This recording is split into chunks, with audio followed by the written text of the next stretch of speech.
Hi, I'm Emily, a Stop and Shop Nutrition Partners registered dietitian. As the official supermarket of the Falmouth Road Race, Stop and Shop is here to bring you some hydration tips. Did you know up to 60% of our bodies are made of water? Water is important for many functions, including regulating body temperature and lubricating our joints.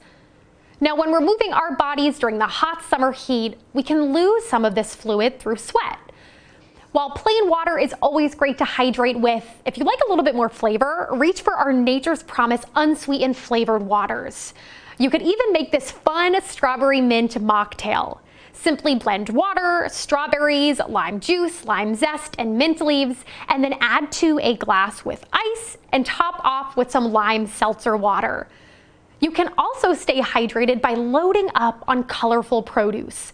Options such as watermelon and zucchini are over 90% water, they contain helpful electrolytes, and they're in season. So really, there is no better time to enjoy. For more nutrition tips, go to stopandshop.com/nutrition.